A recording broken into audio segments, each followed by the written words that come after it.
श्री शिवाय नमस्तुभ्यम। हर हर महादेव। 13 जुलाई दूसरे दिन की कथा। त्यागशिव महापुराण अलवर में गुरुजी ने उपाय जानकारी बताए, प्रदोष काल से जुड़ी जानकारी दी और पार्थिव शिवलिंग से जुड़ी जानकारी दी है। तो चलिए जानते हैं पहले जानकारी की ओर। आज की कथा के शुरू में गुरुजी बोले, जैसे जैसे उम्र बढ़ती चली जाती है वैसे वैसे तृष्णा बढ़ती चली जाती है। बच्चों में तृष्णा और शक्ति कम रहती है। बच्चों से कुछ चीज़ बोलो, किसी को दे दो तो वो तुरंत दे देता है। अब उम्र बढ़ते बढ़ते जवानी गई, अधेड़ी गई और तृष्णा इतनी बढ़ गई, व्यक्ति कोई भी चीज़ खोना नहीं चाहता है। जब तक इंसान शक्ति और तृष्णा से मुक्त होकर शिव पुराण की कथा नहीं सुनता, उसे कथा सुनने का फल प्राप्त नहीं होता है। दूसरा जानकारी, पैसा कमाने से, धन कमाने से सम्मान पूरी दुनिया में मिल सकता है। आप करोड़पति बन जाओ, धनपति बन जाओ, वो समाज के लोग, गांव के लोग सम्मान दे देंगे, पर पैसा कमाने से आपको भगवान नहीं मिल सकता। पर भगवान की प्राप्ति के लिए आपको भगवान का नाम लेना होगा। श्री शिवाय नमस्तुभ्यम मंत्र का स्मरण करना होगा। राम कृष्ण इन नामों का जाप करना होगा।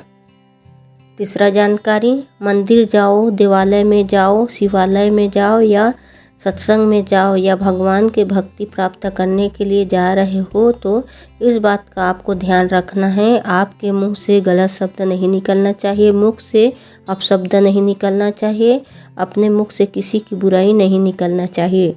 चौथा जानकारी, पूरे भारत में 25% लोग ऐसे हैं जो भगवान पर भरोसा नहीं करते, 25% भगवान के मंदिर में नहीं जाते। पूरे भारत में 25% ऐसे हैं जो सनातन धर्म की निंदा करने में लगे रहते हैं और पूरे भारत में 25% लोग बचे हुए हैं, वो शिव पुराण की कथा सुनते हैं, भगवान के मंदिर जाते हैं, शिव पर विश्वास रखते हैं। पांचवा जानकारी, बारिश का मौसम चल रहा है, सावन का महीना चल रहा है और अगर आप रोज़ एक बेलपत्र चढ़ा रहे हैं शंकर भगवान के शिवलिंग पर तो आपको एक संकल्प करना है, मैं जब तक जीवित रहूंगी या रहूँगा, जब तक रोज़ एक बेलपत्र चढ़ाऊंगी, पर मेरे मरने के बाद मेरे बेटी या बेटा, मेरे घर के कोई भी सदस्य बेलपत्र नहीं चढ़ाता है तो आप मरने के पहले एक बेल पेड़ लगाकर इस संसार से जाओगे तो उस बेलपत्र का जो व्यक्ति बेलपत्र तोड़कर शिव जी पर चढ़ाएगा उसका फल आपको हमेशा मिलता रहेगा। यहाँ पर गुरुजी ने सभी से सावन के महीने में बेलपत्र का पेड़ लगाने को कह रहे हैं। छठवां जानकारी, पार्थिव शिवलिंग से जुड़ी जानकारी गुरुजी ने आज के कथा में दी है, वो इस प्रकार है। थोड़ी सी मिट्टी लेकर पार्थिव शिवलिंग बनाना है, मतलब आपको छोटी सी शिवलिंग बनाना है। शिव महापुराण के अनुसार अपने हाथ के मुट्ठी बंद करके अंगूठा ऊपर करके उससे बड़ा शिवलिंग नहीं बनाना है।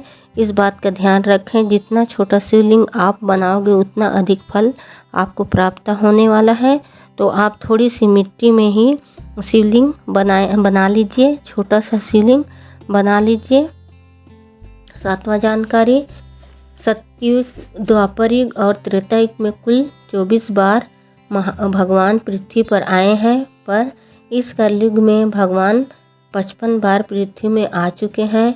इसके बाद गुरुजी ने कहा, आप इसी प्रकार से भक्ति भाव से भगवान को याद करते रहोगे तो भक्ति करते रहोगे तो वो 56 बार भी जरूर आएंगे। आठवां जानकारी, पंचांग के अनुसार सावन माह के कृष्ण पक्ष के द्वादशी तिथि और 14 जुलाई के रात में 7:17 से शुरू होगी और इसका समापन 15 जुलाई रात 8:32 पर होगा। प्रदोष की तिथि कब से कब तक है? अब इस प्रदोष में आप जो 2 उपाय बताए हैं विशेष उपाय है, इस उपाय को आप 14 जुलाई को शाम 7:17 के बाद कर सकते हैं। आपको एक बेलपत्र लेना है, बेलपत्र के बीच वाली पत्ती है उसमें आप पीला चंदन लगा लेना है आपको।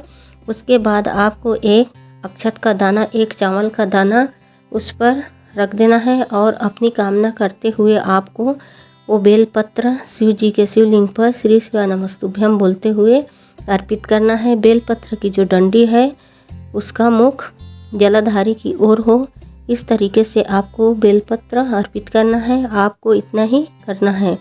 दूसरा उपाय, प्रदोष में यदि आपने व्रत किया हो या ना किया हो, मतलब प्रदोष के दिन आप शिव मंदिर जा पाया रहे हो या नहीं जा पा रहे हो, पूरे प्रदोष का फल प्राप्त करने के लिए आपको क्या करना है, अपने घर के मुख्य द्वार पर एक दिया लगाना है, एक घी का दिया लगाना है। वो दिया आपको कैसा लगाना है, सबसे पहले आपको 2 बाती ले लेना है और 2 लंबी बाती लेना है और दोनों को मिलाकर आपको एक बाती तैयार कर लेना है। इसके बाद घी डाल लेना है। अपने घर के जो मुख्य द्वार होता है, मुख्य द्वार पर दाहिने तरफ उस दिया को लगाना है। बाती का मुख अपने घर के बाहर तरफ हो, ऐसे रखना है। दिया जलाते समय श्री शिवाय नमस्तुभ्यम मंत्र का स्मरण करना है। शाम के समय प्रदोष काल का समय होता है।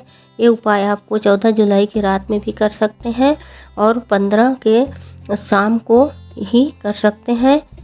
उस काल का जो समय होता है वो शिव पार्वती के भ्रमण का समय होता है। जब आपके घर के में जो दीपक जलता रहेगा, जलता हुआ दिखाई देगा, तो इस समय घी का दिया लगता है। तो शाम के समय प्रदोष काल के समय घी का दिया लगता है, उसके घर में कभी कोई कमी नहीं होती है। शिव जी और पार्वती जी उसके घर कभी कमी नहीं रखते हैं। भंडार हमेशा भरा रहता है। तीसरा उपाय, प्रदोष के दिन किए जाने वाले एक और विशेष उपाय, ये उपाय 14 जुलाई की शाम के समय रात में यानी 7:17 मिनट के बाद करना है, क्योंकि 14 जुलाई को प्रदोष का 7:17 में शुरू हो रहा है। 15 जुलाई को भी 8:32 तक शाम को कर सकते हैं। आप क्या करना है, 2 घी के दिया बनाना है। दोनों दिया आपको आटा के बनाना है। एक दिए में आपको गोल बाती रखना है और एक दिए में आपको लंबी बाती रखना है। एक घी का दिया लगाना है, आपको शिव मंदिर में चौखट के पास लगाना है। श्री शिवाय नमस्तुभ्यम मंत्र का स्मरण करते हुए लगाना है। दूसरा दिया वो आपने बनाया है, जिसमें आपने लंबी बाती का प्रयोग किया है, वो दिया आपको बेलपत्री के पेड़ के नीचे लगाना है। बेलपत्री के पेड़ के नीचे जब घी का दिया लगाते समय आपको श्री शिवाय नमस्तुभ्यम मंत्र का स्मरण करना है। अपनी कामना करना है। जो भी दुख आपके जीवन में क्यों ना चल रहा होगा, बाबा उस दुख को से ज़रूर निकाल ही लेंगे। प्रदोष से प्रदोष इस उपाय को ज़रूर करें। आपके जीवन में जितनी दुख है, समस्या है, परेशानी है, उन सबको बाबा निकाल लेंगे ज़रूर। श्री शिवाय नमस्तुभ्यम। हर हर महादेव।